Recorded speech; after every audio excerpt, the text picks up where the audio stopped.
If you're thinking about selling in 2026, pricing your home just got more complicated and more important than ever. Choosing the wrong comps right now can cost you tens of thousands. Let's talk about what's actually happening. And hey, I'm Leslie Duvernay, California-based realtor, investor, and landlord coach, and I help homeowners, buyers, and landlords every single day, whether they're moving up, relocating, or turning their homes into rentals. Although our team covers specific markets across California, honestly, most of what I'm about to tell you applies across the state. Now, if you're thinking about selling, this is what actually matters in 2026. So what we're seeing right now is the market is waking up a little bit. There have definitely been an increase in listings for sale, and buyers appear to have been re-entering the market, likely because of a couple things. One, the holidays are basically over, and two, interest rates have moved in the buyer's favor. But here's the catch. Some homes are selling quickly,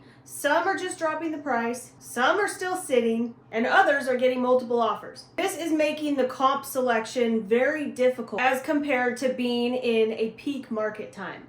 And we're seeing this not only in the markets that we work, the Sacramento, Shasta County, and San Diego areas, but we're seeing this amongst other markets as well. When you're looking at the comps, you can't just cherry pick the best comp from the last 90 days. Buyers are comparing properties aggressively. So what may have been a 90-day ago comparable that seems good is probably not going to be a good choice in today's market. I work with homeowners like you every single week. And the difference between a listing that stalls and a listing that actually sells is very simple. The price and the presentation. Overpriced homes just sit on the market. Homes priced right around where you think a comp should price your property at. If you're using the comps from the last 90 days or so, those homes end up still leaning towards the overpriced category and do oftentimes end up with a price reduction. Strategically priced homes often end up moving quickly and with multiple offers still. Right now, what's really important to look at is your active competition on the market. You want to look at what you are directly competing against, especially since buyers have choice. Because what happened back in November is going to be dramatically different than what happens today. And if you're just a small percent overpriced, 3 or even 5% overpriced, you run the risk of chasing the market backwards and end up taking an even bigger price cut. So what I'm finding that's actually working right now is looking at what is active and pending. Yes, the closed comps absolutely help us when we're pricing a home, but looking at what buyers are actually buying right now and what the competition is doing that you're going to be up against when you actually do go active, that is critical. Also, what's working really well is homes that are prepped very well.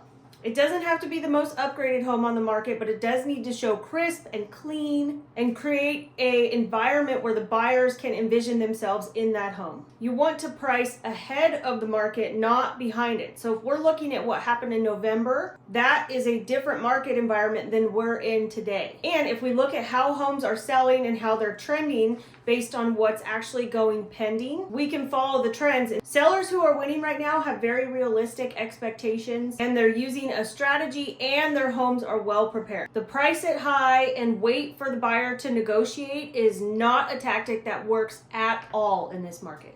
Matter of fact, what actually happens if you do that is your listing is completely stale and you get no showings whatsoever. It's not a crash. We're not seeing crazy dramatic price drops. It's also not the unicorn years like it was back in 2021 when we had crazy low interest rates and buyers were going bananas. It's a market where positioning really matters. If you're considering selling in 2026, then strategy is what is most important in being able to get your home sold.